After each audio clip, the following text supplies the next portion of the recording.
নমস্কার বন্ধুরা, আজ আমি আবারও চলে এসেছি আপনাদের জন্য আরেকটি নতুন রেসিপি নিয়ে।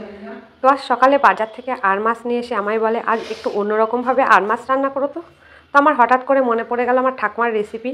তো আজ আমি ঠাকুমার রেসিপিটাই রান্না করব। তো আমার ঠাকুমা আর মাছের একটা সুন্দর রেসিপি রান্না করতো রাঁধুনি দিয়ে। তো আমি সেটাই আজ আমি আপনাদের সাথে শেয়ার করব। তো চলুন দেখি কিভাবে বানানো যায় এই রেসিপিটি। তো আমি আশা রাখবো পুরো ভিডিওটা স্কিপ না করে দেখবেন। তো দেখুন, প্রথমে আমি মাছটা ভালো করে ওয়াশ করে নিয়ে এসেছি। আমি মাছের মধ্যে দিয়ে দিলাম নুন, আর দিয়ে দিলাম হলুদ, আর দিয়ে দিচ্ছি লাল লঙ্কার গুঁড়ো। এগুলো দিয়ে আমি একসাথে মাখিয়ে নেব। তো দেখুন, আমি ম্যারিনেট করা হয়ে গেল মাছটা। এবার আমি এটা কিছুক্ষণের জন্য রেখে দেবো। তো এদিকে আমার কড়াই গ্যাসের উপরে বসিয়ে দিয়েছি। কড়াইয়ের মধ্যে আমি সর্ষের তেল দিয়ে দিলাম। তেলটা গরম হতে সময় দেবো। তেলটা আমার গরম হয়ে গেছে। আমি কড়াইয়ের চারপাশে তেলটাকে স্প্রেড করে দিলাম। আর দেখুন, আমি রাঁধুনি নিয়েছি। রাঁধুনিটা আমি তেলের উপরে দিয়ে দিলাম। তেলটা আমি আরেকটু স্প্রেড করে নিলাম যাতে মাছগুলো আমার লেগে না যায় কড়াইয়ের সাথে। এবার আমি মাছগুলো একটা একটা করে ছেড়ে দেবো। তো দেখুন, মাছগুলো আমি সব দিয়ে দিচ্ছি। এই মাছ কিন্তু ভীষণই ছোটে, কেননা আমি কী করি না, একটা থালা দিয়ে ঢেকে দিই। তো আমি এখানে একটা থালা দিয়ে ঢেকে দিলাম যাতে তেল ছিটলে গায়ে না পড়ে। এটা প্রোটেকশনের কাজ করে। এবার আমি মাছগুলো একটু উল্টিয়ে দেবো। মাছগুলো আমার সব উল্টানো হয়ে গেছে। আমি আবারও ঢাকনা দিয়ে ঢেকে দিলাম।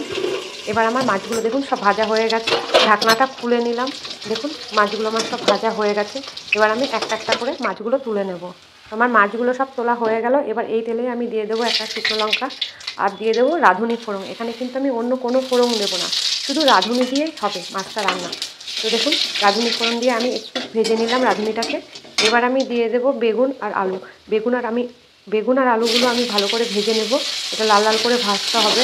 আপনারা চাইলে আলাদা আলাদাভাবেও ভাজতে পারেন, কারণ অতটা সময় আমার হাতে নেই, আমি একসাথেই ভাজবো। তো দেখুন, বেগুন আর আমি আলু দিয়ে দিলাম। আর দিয়ে দিলাম টমেটো কুচি। আমি একটা মিডিয়াম সাইজের টমেটো নিয়ে নিয়েছি, সেটাই দিয়ে দিলাম। আর এর মধ্যে দিয়ে দিলাম পরিমাণ মতন নুন, আর দিয়ে দিলাম পরিমাণ মতন হলুদ। তো এটা দিয়ে আমি ভালো করে নাড়িয়ে নেব। আর দেখুন, এখানে আমার কিছু মশলা লাগবে। তো আমি এখানে নিয়ে নিয়েছি আদা, নিয়ে নিয়েছি 4টে লাল রঙের কাঁচা লঙ্কা, আর নিয়ে নিয়েছি রাঁধুনি। এগুলো আমি ভালো করে বেটে নিয়ে আসবো। আর দেখুন, এদিকে আমার বেগুনগুলো ভাজা হয়ে গেছে। তো বেগুনগুলো আমি আলাদা করে তুলে নেব, নইলে বেগুনগুলো একদম গলে যাবে। খাওয়ার সময় আমি বেগুন আর খুঁজেই পাবো না। তো দেখুন, বেগুনগুলো আমি সব তুলে নিলাম। এবার আমি যে মশলাটা বেটে নিয়ে এসেছি সেই মশলাটা আমি এবার দিয়ে দেবো, একটু নাড়িয়ে নেব। এবার আমি এর মধ্যে দিয়ে দেবো জিরের গুঁড়ো, দিয়ে দেবো ধনের গুঁড়ো, আর দিয়ে দেবো কাশ্মীরি লাল লঙ্কার গুঁড়ো। এটাকে দিয়ে আমায় ভালো করে কষাতে হবে। আর দিয়ে দিলাম ফ্যাটানো টক দই। এটা দিয়েও আমায় ভালো করে কষিয়ে নিতে হবে। টক দই দিয়ে ভালো করে নাড়বেন, নইলে কিন্তু এটা ফেটে যাবে। তো দেখুন, আমার কষানোটা হয়ে গেছে, কেমন তেল ছেড়ে দিয়েছে। এবার আমি দিয়ে দেবো এর মধ্যে জল। তবে আমি জল দেবার আগে ভাজা বেগুনগুলো দিয়ে দিচ্ছি। ভাজা বেগুনগুলো দিয়ে আমি একটু নাড়িয়ে নেব। তো দেখুন, বেগুনগুলো আমি দিয়ে দিলাম। এবার আমি দিয়ে দিচ্ছি এর মধ্যে জল। তবে আমি এখানে ঠান্ডা জল ব্যবহার করছি, আপনারা একটু ঈষদুষ্ণ জল ব্যবহার করবেন, তাহলে কী হবে, একটু টেস্টটা বেশি হবে। তো আমার ঈষদুষ্ণ গরম জল করার ছিল না, মানে সময় হয়ে ওঠেনি, ওই জন্য আমি ঠান্ডা জলই দিয়ে দিলাম। তো আপনারা পরিমাণ বুঝে জল দেবেন, আপনাদের যেরকম গ্রেভি দরকার হয় আর কি, সেই বুঝে জল দেবেন। কারণ গ্রেভিটা খুব একটা পাতলা হবে না, গ্রেভিটা একটু ঘনই হবে। তো আমি আমার মতন করে জল দিলাম, আমার যেটুকু আর কি গ্রেভি দরকার হবে। তো এবার আমি এটা ফুটতে সময় দেবো। তো দেখুন, অলরেডি ফুটতে লেগে গেছে। এবার আমি এখানে ঢাকনা দিয়ে দিলাম। এটা আমি 10 মিনিট পরে আমি ঢাকনাটা খুলবো। 10 মিনিট হয়ে গেছে। তো দেখুন, গ্রেভিটা আমার অনেকটাই ঠিক হয়ে গেছে। এবার আমি এর মধ্যে মাছগুলো সব দিয়ে দিলাম। এবার মাছগুলো আমি ভালো করে ঝোলের মধ্যে মিশিয়ে নেব, দিয়ে আরও 5 মিনিট আমি ফুটিয়ে নেব। তো দেখুন, 5 মিনিট পর আমি চলে এসেছি। এবার আমি এর মধ্যে কিছুটা আদা বাটা দিয়ে দেবো। তো এখানে আমার প্রায় 1 চামচ আদা বাটা রয়েছে। এই আদা বাটা আমি এর মধ্যে মিশিয়ে দিলাম। তবে একটা কথা মনে রাখবেন, এই টিপসটা, আদা বাটা দিয়ে কিন্তু আপনারা ফোটাবেন না। আদা বাটা দিয়ে সঙ্গে সঙ্গে এটা নামিয়ে নেবেন।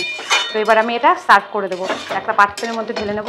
তো দেখুন, এখানে আমি একটা পাত্রের মধ্যে ঢেলে নিচ্ছি। তো দেখুন, কালারটা কি সুন্দর এসেছে, আর গন্ধটাও কি সুন্দর বেরিয়েছে। আপনারা তো ক্যামেরার ওপাশ থেকে বুঝতে পারছে না, কিন্তু আমি বুঝতে পারছি।